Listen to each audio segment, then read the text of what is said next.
has been monitoring the situation very closely. The evolving situation is being monitored very closely, and you would have noticed that from time to time, almost every second day or third day, the Reserve Bank is coming out with certain announcements. Now, in this kind of environment, I thought it was necessary that I speak to a wider audience and convey the resolve of the Reserve Bank of India, our approach, and how we are going forward. Today, I propose to make certain announcements, and the statement is a bit long, as I said last time, because I have tried to make it as self-explanatory as possible, and so that there is adequate clarity, and since we are not able to hold a press conference, the meaning and the details are conveyed to the maximum extent possible. So as I just said, everywhere, as also in India, the mission is to do whatever it takes to prevent the epidemiological curve from steepening any further. Human spirit is ignited by the resolve to overcome the pandemic. It is during our darkest moments that we must focus on the light.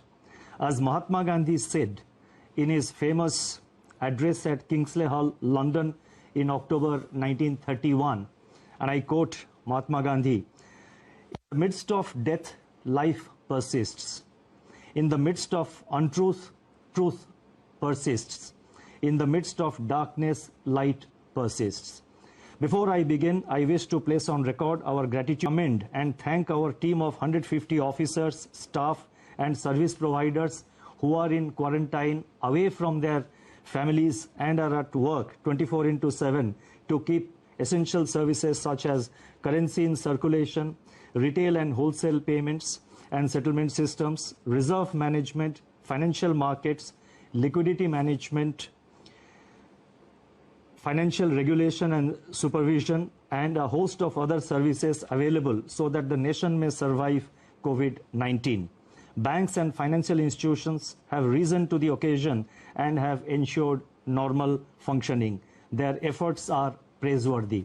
I would like to thank my colleagues in the Reserve Bank of India who set aside personal health concerns and joined me in fashioning the array of measures taken by the RBI in the context of COVID-19. I also thank our teams for their intellectual support, analytical work, and logistical arrangements. I would first like to highlight or give our assessment of the current economic situation. Since March 27, 2020, when I spoke to you last, the macroeconomic and financial landscape has deteriorated precipitously in some areas, but light still shines through bravely in some others. On April 14, the IMF released its global growth projections, revealing that in 2020, global economy is expected to plunge into the worst recession since the Great Depression, far worse than what had happened during the global financial crisis. The IMF's economic counselor has named it the Great Lockdown, estimating the cumulative loss to global GDP over 2020 and 21 at around $9 trillion, which is greater than the economies of Japan and Germany combined. Within this end, I repeat, 13 to 32% in 2020. Global financial markets remain volatile, and emerging market economies are grappling with capital flows and volatile exchange rates. Crude oil prices remain in a state of flux despite the agreement on production cuts by OPEC Plus countries. For 2021, the IMF projects sizable V-shaped recoveries, close to 9 percentage points for the global GDP. India is expected to post a sharp turnaround and resume its pre-COVID, pre-slowdown trajectory by growing at 7.4% in 2021-22. Over the last 3 weeks, there have been a few data releases on domestic developments, but they are too disjointed to allow a comprehensive assessment of the state of economy. Yet, there are a few slivers of brightness among the encircling gloom. In my statement of March 27, I had referred to continuing resilience of agriculture and allied activities on the back of all-time highs in production of food grains and horticulture, with huge buffer stocks of rice and wheat far in excess of the buffer norms. By April 10, pre-monsoon Kharif sowing had begun strongly, with acres of paddy, which as you know is the principal Kharif crop, up by 37% in comparison with the last season, that is in comparison with the Kharif of 2019. States such as West Bengal, Telangana, Odisha, Assam, Karnataka and Chhattisgarh are leading in sowing activity despite the lockdown. On April 15, the India Meteorological Department IMD forecast a normal southwest monsoon for 2020 season, with rainfall expected to be 100% of the long period average. These are early developments and they bode well for our rural demand, supported as they are by accelerating fertilizer production, which was noticed up to February 2020. The robust growth of 21.3% in tractor sales up to February 2020 as against a contraction of 0.5% in the corresponding period of the previous year may provide an offset to farm labor shortage on account of the lockdown. In other production sectors, the situation is more somber. On April 9, the Index of Industrial Production for February was released, showing that industrial output accelerated to its highest rate in 7 months.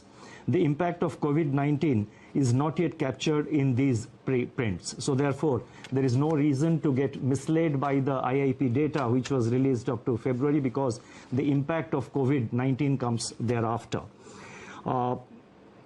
More tellingly, however, the revival in electricity generation, a coincident indicator of demand that had commenced from January 2020, has been halted by a sharp fall in daily demand in the range of 25 to 30% after the lockdown announcement on March 25th. Automobile production and sales, port freight traffic declined sharply in March, as recently released data indicates. The Manufacturing Purchasing Managers Index, that is PMI for March 2020, which was released on April 2, was the lowest in last 4 months. Notably, suppliers' delivery time lengthened for the first time in 5 months, indicating supply disruptions. The April 6 release showed that services PMI declined into contraction in March 2020, pulled down by a sharp downturn in export business, new domestic orders and employment. In the external sector, the contraction in exports in March 2020 at minus 34.6% has turned out to be much more severe than during the global financial crisis. However, amidst all this, the level of foreign exchange reserves which we have continue to be robust at US $476.5 billion on April 10th, equivalent to 11.8 months of imports. Turning to the status of banking operations since the nationwide lockdown was imposed by the Government of India, the RBI has taken a number of steps to ensure normal business functioning by the entire banking sector. As a result, payment infrastructure is running seamlessly. Banks have been required to put in place business continuity plans to operate from their disaster recovery sites and or to identify alternate locations for critical operations so that there is no disruption in customer services. Our data show that there was no downtime of internet or mobile.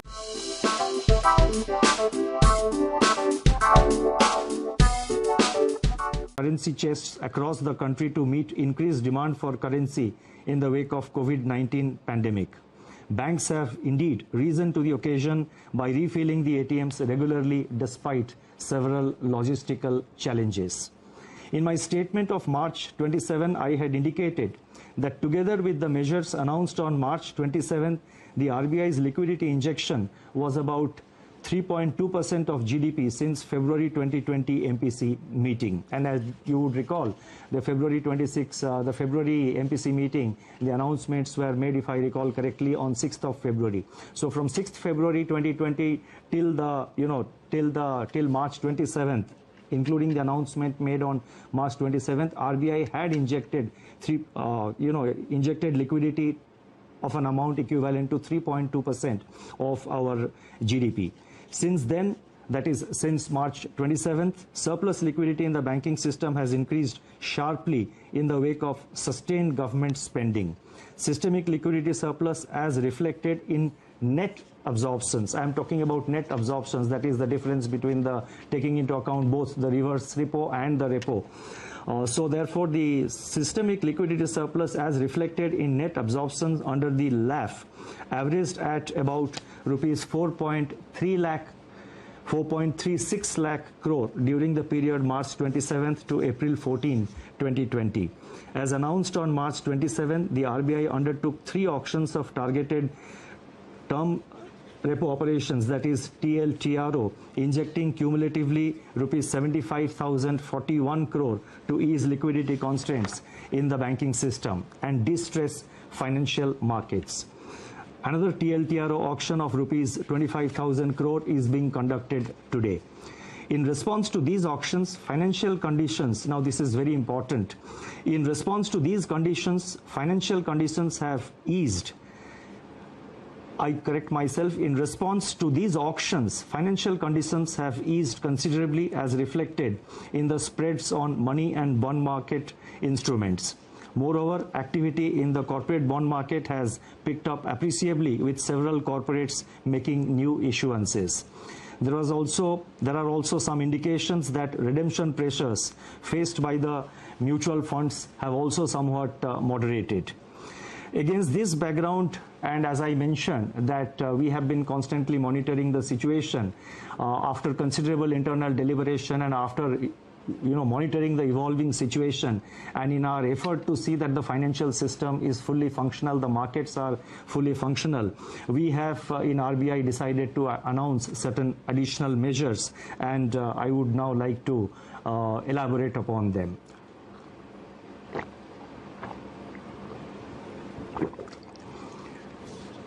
Against this backdrop, and based on our continuing assessment of the macroeconomic situation and financial market conditions, we propose to take further measures with the following objectives. 1.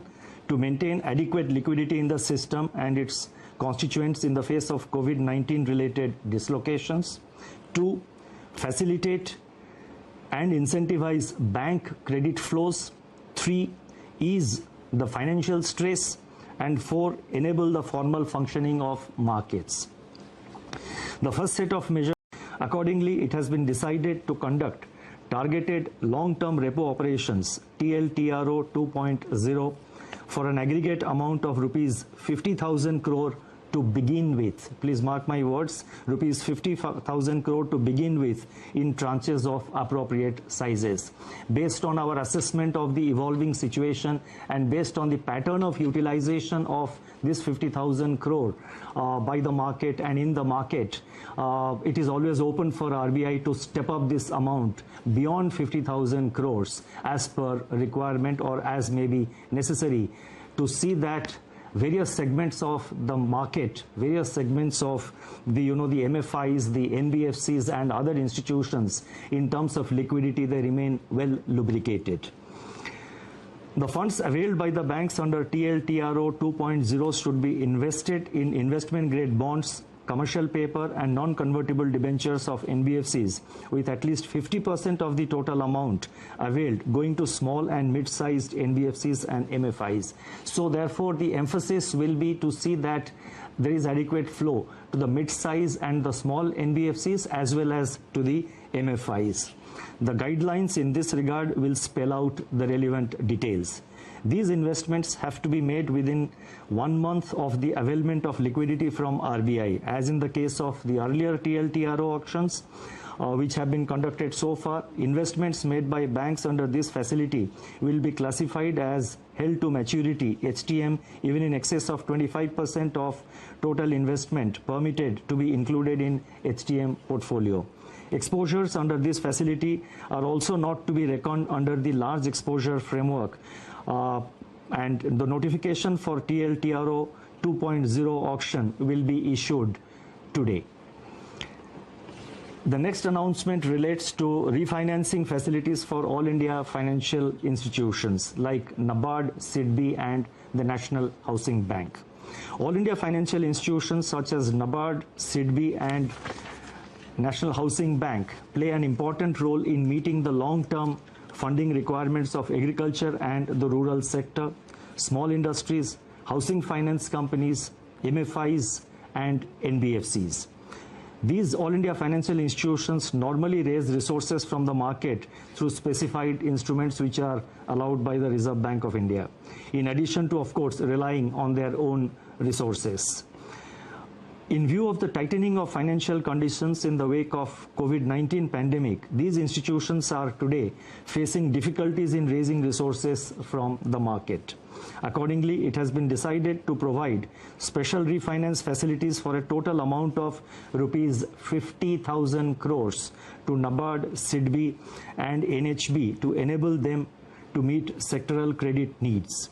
This will comprise of rupees 25,000 crore to NABARD for refinancing regional rural banks, that is RRBs and cooperative banks and microfinancial institutions. Rupees 15,000 crore will flow to SIDBI for on-lending and refinancing, and as you know, SIDBI will be lending this money to, by way of providing refinance to scheduled commercial banks as well as to other financial entities, NBFCs, MFIs, etc., who sanction loans to the MSME segment of the economy. And NHB will be allotted rupees 10,000 crore for supporting housing finance companies, HFCs. Now these amounts which I announced, that is totally 50,000 crore, of which 25,000 crore goes to NABARD, 15,000 crore goes to SIDBI, and 10,000 crore goes to NHB. These amounts have been determined and decided in consultation with these institutions. Should there be additional requirement by these institutions, and again depending on and based on the actual utilization of resources provided, funds provided by the liquidity provided by the RBI, if there is a further requirement, the RBI will assess the situation, review it, and take further measures to step up this level of liquidity support. Advances under this facility will be charged at RBI's policy repo rate at the time of availment. So these institutions get it today as per the repo rate, which is 4.4%. So therefore, this will enable these institutions to provide the refinance at an affordable rate, at a reasonable rate, when they extend this money to various lending institutions. The next announcement, and this is very important, relates to the LAF, Liquidity Adjustment Facility, and this relates to fixed rate reverse repo rate. That is the reverse repo rate. As I have mentioned earlier, the surplus liquidity in the banking system has risen significantly in the wake of government spending and the various liquidity enhancing measures undertaken by the RBI. On April 15, the amount observed under reverse repo operations was 6.9 lakh crore. Earlier, what I had given about the system liquidity, that was net. That is the difference between the repo and the reverse repo. What I am now saying is one way of flow at the end of every day, how much flows from the system into the RBI through the reverse repo window.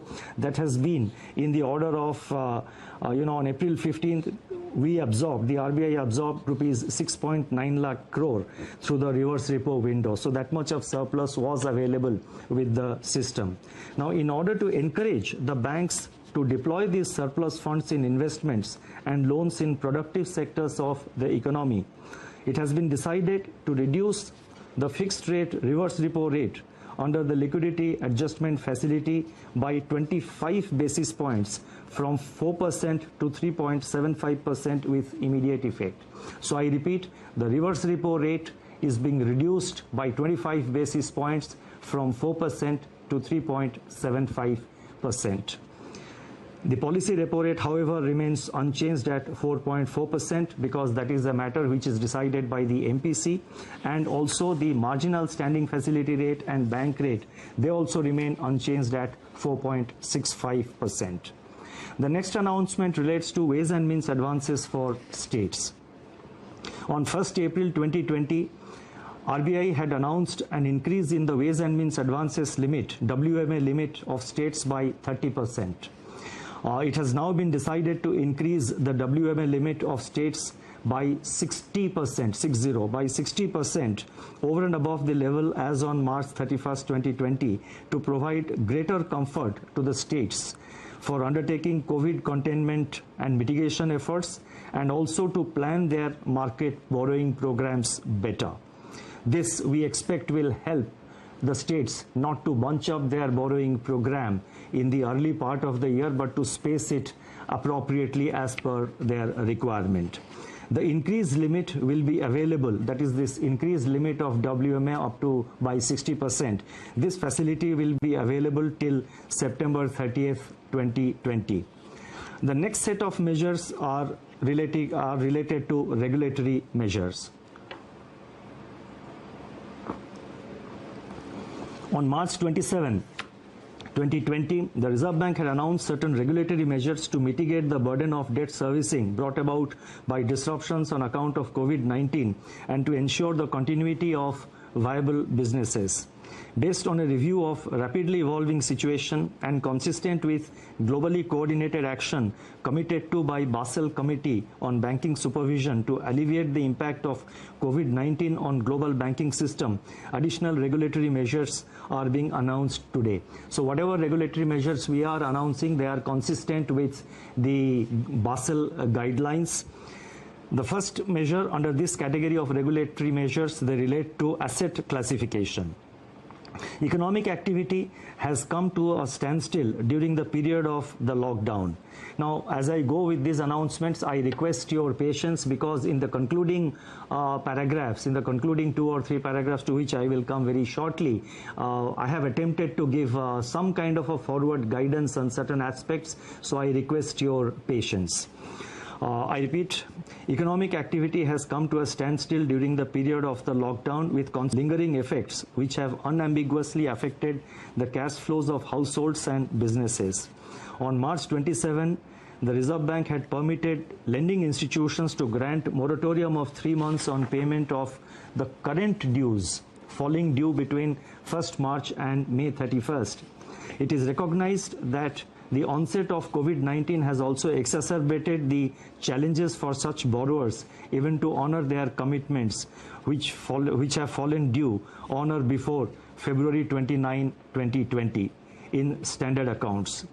The Basel Committee on Banking Supervision has taken cognizance of the financial and economic impact of COVID-19 and very recently announced that the payment moratorium periods, public or granted by banks on a voluntary basis relating to COVID-19 outbreak, can be excluded by banks from the number of days past due in respect of NPA recognition.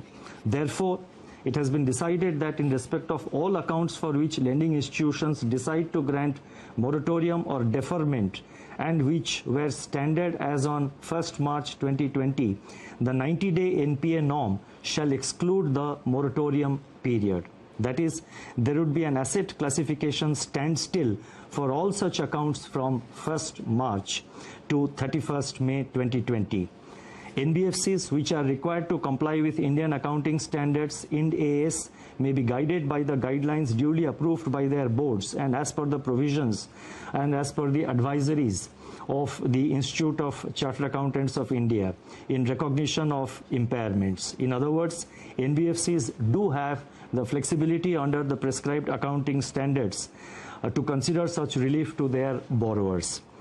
At the same time, we are cognizant of risk build-up in banks' balance sheets on account of firm-level stress and delays in recoveries.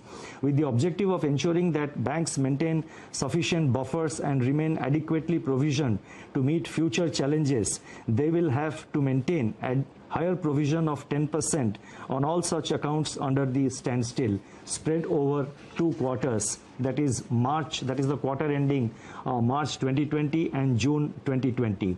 These provisions can be adjusted later on against the provisioning requirements for actual slippages in such accounts. You see, while we are announcing certain forbearances, etc., for the banks, Reserve Bank, as the regulator of the banking system, has to ensure that our banks remain financially healthy over a period of time and in the long term. So therefore, while announcing certain prudential relaxations, we have to necessarily see that the banking system also remains healthy. So therefore, we have required them to make certain provisions, and that is and in any case, we are saying that these provisions can be adjusted later on against provisioning requirements for actual slippages. Only if if the slippage doesn't arise, then the banks have adequate flexibility to sort of deal with to sort of appropriately deal with it in their accounts.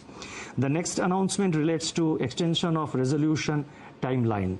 Under RBI's prudential framework of resolution of stressed assets, dated June 7, 2019, in the case of large accounts under default, scheduled commercial banks, all India financial institutions, NBFCs which are non-deposit taking but systemically important, and deposit taking NBFCs are currently required to hold an additional provision of 20% if a resolution plan has not been completed within 210 days from the date of such default.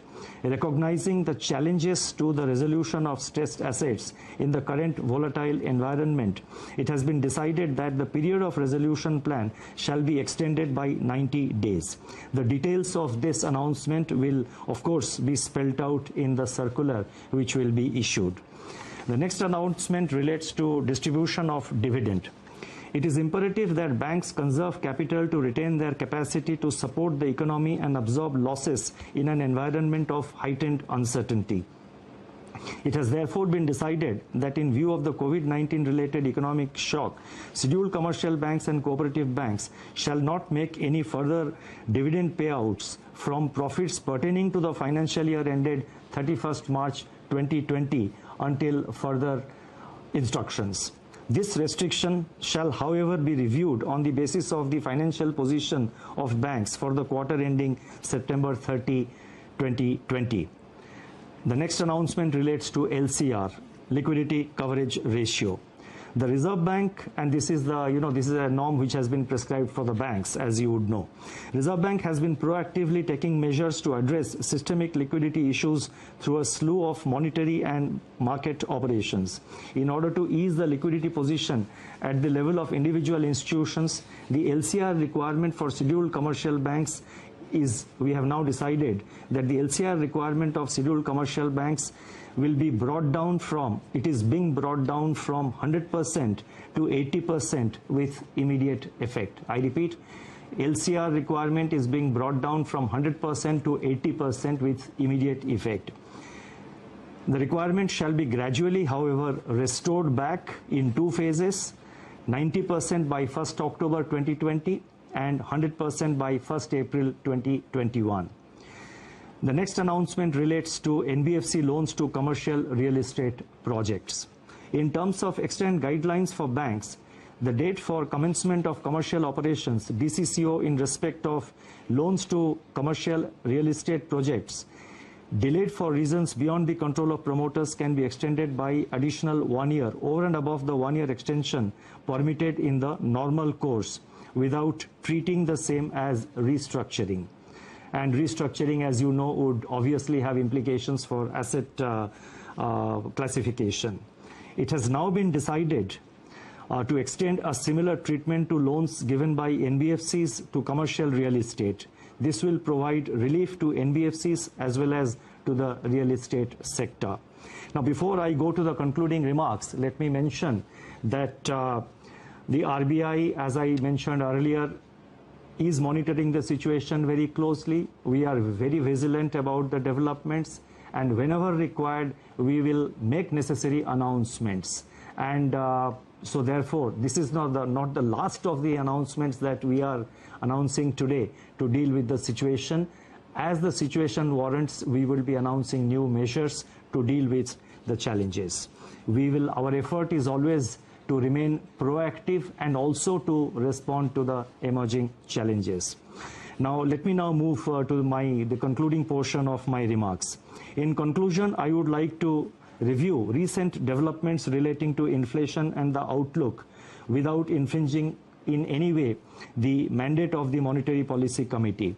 The press release of National Statistics Office NSO on April 13, 2020 showed that CPI inflation for March 2020 declined by 90 by 70 basis points to 5.9%. This is, however, based on data gathered up to 19th March. The data showed a softening of food inflation by around 160 basis points on account of the easing of prices of vegetables, eggs, meat, fish, pulses, etc. In other categories of CPI inflation, pressures remained firm. Daily data on 22 essential food items covered by the Department of Consumer Affairs of Government of India suggest that food prices have increased by 2.3% in April so far, that is up to April 13th, in a broad-based manner, though onion prices have continued to decline, and at the same time, the PDS kerosene prices have slumped by 24% in the first fortnight of April. Domestic LPG prices also declined by 8%. These early developments suggest that inflation is on a declining trajectory, having fallen by 170 basis points from its January 2020 peak. In the period ahead, inflation could recede even further, barring of course any supply side disruption shocks, and may even settle well below the target of 4% by the second half of 2021. Such an outlook would make policy space available to address the intensification of risks to growth and financial stability brought about by COVID-19. This space needs to be used effectively and in time. The RBI, as I said earlier, will monitor the evolving situation continuously and use all its instruments to address the daunting challenges posed by the pandemic. The overarching objective is to keep the financial system and financial markets sound, liquid, and smoothly functioning so that finance keeps flowing to all stakeholders, especially the vulnerable and the disadvantaged. Regulatory measures that have been announced so far, including those which are announced today, are dovetailed into the objective of preserving financial stability. Although social distancing separates us, we stand united and resolute. Eventually, we are confident that we shall cure and we shall endure. Thank you.